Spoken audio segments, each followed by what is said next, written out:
오병이어의 기적 이후에 주님께서는 제자들을 그 건너편으로 건너가게 하십니다. 근데 하필 건너가게 하시는 데가 언제였느냐? 한밤중이었어요. 밤중에 건너가게 하십니다. 주님께서 그들을 건너가게 하시고 주님께서 산에 올라가 기도하시던 주중에 이제 그들이 풍랑을 만나게 되었고, 그 풍랑으로 인해서 배가 그만 물에 빠져서 그들이 다 죽든지 큰 어려움에 처한 상황에 되어 있습니다. 까딱 잘못하면 다 물에 빠져서 죽을 수밖에 없는 그런 절체절명의 시간입니다. 그때 이 모습을 산 위에서 기도하시는 중에 다 바라보신 분이 있었는데 그분이 바로 예수님이었지요. 그리고 주님께서는 그들에게 다가오십니다. 그 모습을 본 베드로, 이제 베드로의 이 믿음이 나오기 시작합니다. 베드로는 주님 앞에 어떻게 요청합니까? 주여, 주님이시거든 명하여 나도 걸어 주님께 가게 하옵소서. 여러분 같으면 예수님께서 여러분의 삶, 여러분이 지금 어디 배를 타 여기 우리 태화강에서 뱃놀이 하다가 빠져려고 막 해요. 근데 예수님께서 쪼벅쪼벅 걸어오세요. 그 모습 보면 주님, 저도 거기서 주님께 걸어가게 해주세요라고 말할 수 있는 분이 있겠습니까? 주님이 오시는 거 보면 기쁘고 감격스럽고, 아, 주님이 내게 오시는구나라고 말로 외칠 수는 있겠지만, 주님, 저도 걷게 해주세요. 여러분, 이렇게 말할 수 있는 믿음, 여러분, 그건 쉽지 않습니다. 여러분, 그렇게 믿음은 뭡니까? 믿음은 용기예요. 여러분, 용기 있는 사람이 믿음 생활을 감당하는 겁니다. 맨날 눈치만 봐서는 여러분 믿음 생활할 수가 없어요. 이 사람 눈치 보고 저 사람 눈치 보고, 밥 먹을 때 기도하면 사람들이 어떻게 쳐다보려나, 내가 기독교인인 걸 들으면 사람들이 아이 창피해 죽겠는데, 여러분 믿음 생활 못하는 거예요. 이 핑계 저 핑계, 맨날 뭐만 되기 시작합니까? 핑계만 됩니다. 뭘 해도 못하고 뭘 해도 못하고 온갖 맨일 찾는 게 뭐예요? 핑계예요. 여러분, 저도 마찬가지고 이렇게 살아보니까 일을 이루어가는 사람은 늘 찾는 게 있습니다. 그리고 일을 엉망으로 하는 사람도 늘 찾는 게 있습니다. 똑같이 찾아요. 일을 망치는 사람이 늘 찾는 건 뭔지 아십니까? 일 안 하려는 사람, 망치는 사람은 늘 핑계거리를 찾습니다. 내가 일해서 안 했고, 오늘은 비가 와서 안 했고, 오늘은 이 몸이 뻑적지근해서 못했고, 오늘은 친구가 와서 못했고, 오늘은 마음이 좀 싱숭생숭해서 못했고, 매일 핑계거리만 찾습니다. 실패도 그래요. 내가 왜 실패했느냐? 내가 친구가 없고 도와주는 사람이 없고, 요즘 경기가 안 좋아. 매일 핑계거리만 찾습니다. 그런데 여러분, 진짜 일을 제대로 해내는 사람은 아무리 어렵고 힘들어도 핑계거리가 아니라 방법을 찾습니다. 어떻게 할 수 있을까? 무엇을 할 수 있을까? 내가 지금 할 수 있는 일 하나도 없는데 그 중에 뭘 할 수 있을까? 방법을 찾아 나가는 거예요. 믿음도 여러분 용기가 있어야 됩니다. 내가 뭘 할 수 있을까? 사람들이 어떻게 쳐다보든 사람들이 뭐라 하든 하나님 앞에 바른 믿음으로 나가기 위해서는 용기가 있어야 됩니다. 그런데 이 용기를 가지고 주님 앞에 나아가는 것까지는 좋았는데 그 다음에 베드로가 어떻게 돼요? 그만 물에 빠져버립니다. 물에 빠져버려요. 예수님께서 그를 보시고 뭐라 말씀하십니까? 믿음이 없는 자요? 아니면 적은 자예요? 적은 자요. 여러분, 믿음이 없진 않아요. 믿음이 있어요. 믿음이 분명히 있습니다. 그런데 그 믿음의 분량이 어때요? 요따만한 거예요. 조그만 거예요. 하게 주님이 겨자씨만큼만 있어도 산을 옮기겠지만 그 믿음이 너무 작은 거예요. 믿음이 적은 자요. 왜 의심하였느냐? 여러분, 우리가 오늘 살아가는 우리의 삶이, 여러분의 삶은 어떻습니까? 여러분 정말 믿음이 큰 자입니까? 아니면 믿음이 작은 자입니까? 믿음이 작은 자는 늘 흔들릴 수밖에 없고, 늘 내가 하나님 앞에 온전하지 못한 모습으로 실패하고 부인하고 배반하고, 여러분 늘 그렇게 주님 앞에 살아갈 수밖에 없습니다. 그래서 우리는 주님 앞에 믿음이 작은 자여가 아니라 믿음이 있는 자여. 믿음이 있는 자여는 내 안에 있는 믿음이 크다라고 말씀하시는 거예요. 믿음이 있는, 믿음이 큰 자로 살아가야 됩니다. 제가 예전에 교우들하고 어디를 좀 놀러 갔다가 크루즈라는 걸 한번 타봤어요. 크루즈가 대단합니다. 그 안에 뭐 수천 명이 들어가는 배인데, 여러분 아십니까? 작은 배일수록 출렁여요. 작은 배일수록 가다 보면 하늘나라 갔다가 지옥 갔다 얼마나 출렁이는지 속에 있는 게 다 나올 정도로 출렁출렁입니다. 배멀미하고 난리도 아니에요. 그래서 제가 크루즈 타기 전에 멀미약을 먹어야 되냐고 물어봤어요. 그랬더니 우리 안내하는 가이드가 그래요. 목사님 안 먹어도 된다고. 그래서 어떻게 배를 타는데 배멀미약을 안 먹냐니까 타보시라고. 괜찮을 거라고. 아니나 다를까 탔는데 배가 가는 건지 안 가는 건지 구별이 안 될 정도로 사실은 조금씩은 흔들리긴 해요. 근데 거의 잠깐만 딴 생각하면 못 느낍니다. 배가 클수록 안 흔들려요, 여러분. 우리의 믿음이 클수록 흔들리지 않습니다. 그러면 내 믿음이 작을수록 흔들리는 거예요. 여러분 그렇기에 여러분 베드로가 물에 빠진 가장 근본적인 이유가 무엇이었습니까? 왜 믿음이 적은 자라고?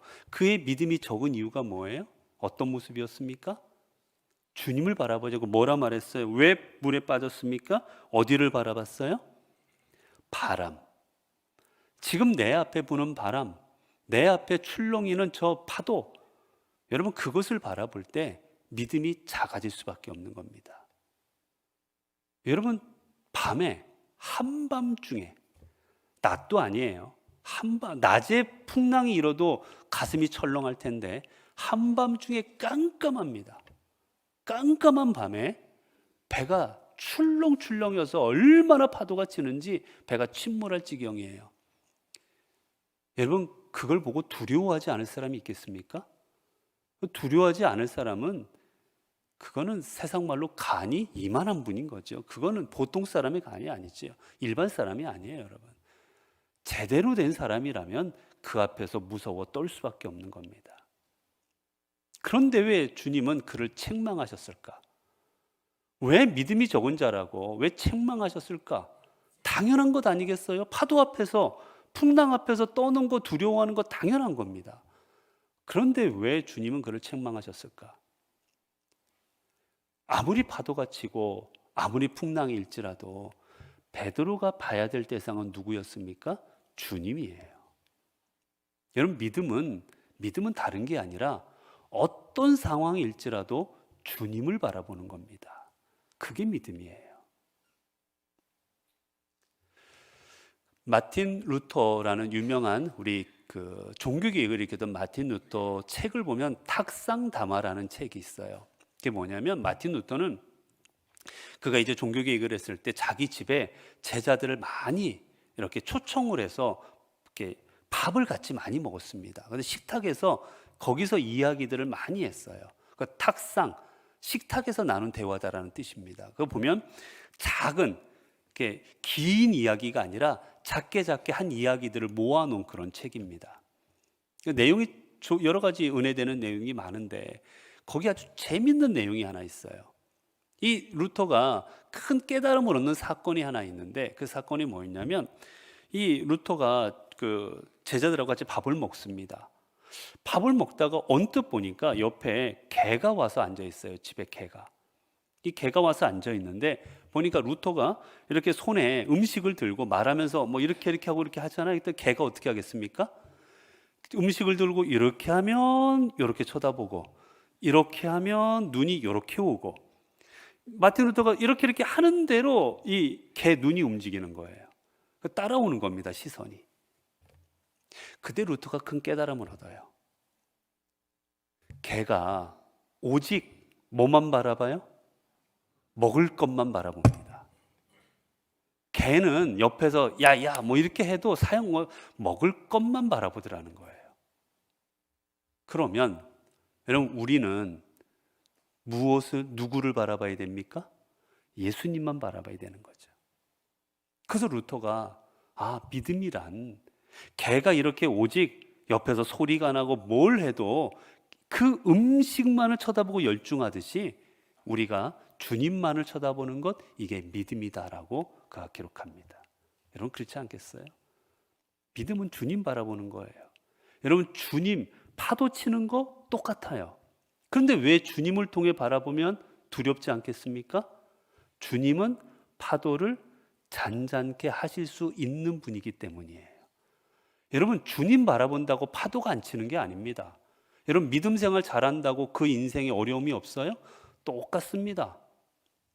여러분, 우리나라의 기라성 같은 목사님들 암으로 돌아가시거나, 그리고 우리가 그토록 두려워하는 치매 걸리시거나, 우리가 그토록 존경하는 우리 통합 측의 한경주 목사님 말년에 치매셨어요, 여러분. 그 사람들을 못 오게 했어요. 치매가 심하셔가지고. 그렇게 존경받던 분도 마지막에는. 여러분, 다 똑같아요, 살아가는 모습은. 그런데 뭐가 다릅니까? 어떻게 바라보냐가 다른 거예요. 누구를 바라보느냐. 주님을 통해 바라보면 어떻습니까? 파도도 주님이 잔잔케 할 대상이 돼요.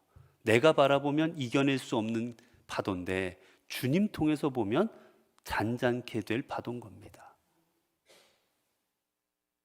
불가능한 일이에요. 안 될 일이에요. 그러나 주님 통해서 보면 주님이 하실 일인 겁니다. 그렇기 때문에 우리는 주님을 통해 바라보는 거, 그게 믿음인 거예요. 자, 이제 물에 빠진 베드로가 어떡합니까? 소리를 질러버려요. 어떻게 소리 집니까?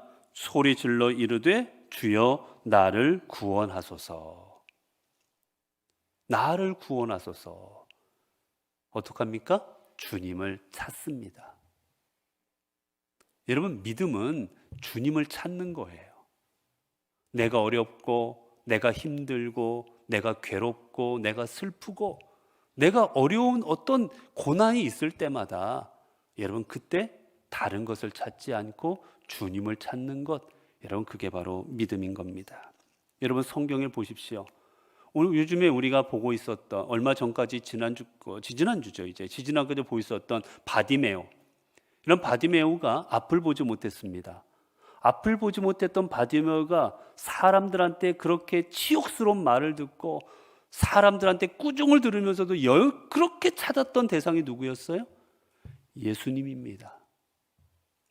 왜 예수님을 찾습니까? 예수님이 내 인생을 구원할 분이심을 확신했기 때문이에요. 여러분, 우리는 예수님을 찾고 안 찾고가 왜 중요합니까? 예수님을 찾는다는 것은 내 안에 확신이 있기 때문에 찾는 거예요. 내 안에 이 예수님 불러봤는데 이거 불러서 되려나? 예수님이 이거 해결해 주실 수 있을까? 주님이 나한테 도움이 될까? 여러분, 내 안에 주님이 나한테 어떤 분일까 확신이 없으면 주님 찾지 않습니다. 확신 있는 대상을 찾겠죠. 제가 언젠가도 여러분한테 드렸던 예화가 있죠. 어떤 사람이 산에 가다가 산기슭에서 금방 굴러 떨어져 버렸어요. 절벽에서 가까스로 나무를 붙잡았습니다. 열심히 기도하지요. 하나님 살려달라고, 제발 살려만 주시면 제가 열심히 살겠다고, 이제 교회도 안 빠지고 나가고 제가 교회 헌신도 봉사도 하고 열심히 살니까 제발 살려달라고. 그러자 주님께서 응답하시랍니다. 내가 그렇게 간절하게 기도하니까 내가 너 살려주마. 감사하다고. 자, 그럼 살려줄 테니까 내가 하라는 대로 하라고. 하나님 하겠다고. 자, 손 놓아라. 내가 살려줄 테니까 손 놓으라고. 이 사람이 아무리 봐도 절벽인데 손 놓으면 어떻게 돼요? 죽잖아요. 주님은 분명히 손을 놓으라는 거예요. 그러니까 이 사람이 외쳤다지 않습니까? 거기 하나님 말고 다른 분 안 계십니까? 여러분, 확신이 없으면 주님 못 찾는 거예요, 여러분. 하나님만이 구원할 수 있다는 확신이 있어야 그분을 찾는 거지. 없으면 아이고 다른 분 안 계세요? 좀 다른 문 좀 대답해 주세요. 다른 문 찾는 거지요. 자, 그 다음에 이제 주님께서 그에게 다가오십니다. 베드로에게 다가오시자 주님이 어떻게 하십니까? 31절을 보면 예수께서 즉시 손을 내밀어 그를 붙잡으시며, 주님께서 베드로의 손을 붙잡으십니다. 여러분, 그러자 여러분 베드로도 어떻게 했겠어요? 주님이 자신을 붙잡을 때 베드로도 주님의 손을 붙잡는 겁니다. 그리고 주님이 이끌어내 주실 때 그가 빠졌던 그가 바다에서부터 갈릴리 호수에서부터 밖으로 나오게 되는 겁니다. 여러분, 믿음이라는 건 다른 거 없어요. 우리를 향해 손을 내미시는 주님의 손을 붙잡는 겁니다. 여러분, 주님은 아무리 풍랑이 일지라도, 비바람이 칠지라도, 한밤중일지라도 여러분, 주님은 우리를 외면하지 않으십니다. 우리는 한밤중이면 외면하지요. 어디 밤에 전화하고 밤에 찾느냐고, 밤에 연락도 안 받잖아요. 여러분, 우리는 밤에 핸드폰 꺼놓거나. 근데 주님은 한밤중이든 언제든 상관하지 않으십니다. 시간에 구애를 받지 않으세요. 새벽 3시든 4시든 주님 찾으면 그분은 응답하십니다. 그리고 또 중요한 게 뭡니까? 어디든지 응답하십니다. 그 장소가 교회든지, 그 장소가 가정이든지, 그 장소가 아니면 어디 저 야외 나가서 벌판이든지 차 속이든지 아니면 비행기 속이든지 뱃속이든지 어디든지 간에 우리 주님께서는 우리가 주님 앞에 부르짖을 때 우리 곁에 찾아오십니다. 아니요, 부르짖지 않아도 그분은 나의 어려움을 보시고 내 곁에 스스로 걸어와 주십니다. 그게 우리 주님이세요. 그리고 그 주님은 어떻게 하십니까? 우리를 바라만 보시는 게 아니라 우리를 향해 손을 내미십니다. 여러분, 그럼 우리가 해야 될 일은 뭐예요? 손을 내미시면 어떻게 해야 됩니까, 여러분? 우리가 할 일은 하나, 그 손만 잡으면 되는 거예요, 여러분. 손만 잡으면 그분이 끌어당겨 주시는 겁니다. 내가 나오려고 하지 않아도 그분이 내 손을 잡아 빼주시는 거예요. 그분이 나를 잡아 일으켜 주시는 겁니다. 그래서 우리가 할 일은 하나, 그저 주님의 손을 잡으면 되는 겁니다. 여러분, 주님께서, 우리 하나님께서 우리에게 어떻게 말씀하십니까? 이사야 41장 이사야 41장 10절을 보게 되면, 이사야 41장 10절을 보게 되면 성경은 이렇게 되어 있죠. 두려워하지 마. 같이 읽어볼까요? 자, 이사야 41장 10절 한번 찾아보세요. 이사야 41장 10절. 이사야 41장 10절입니다. 이사야 41장 10절.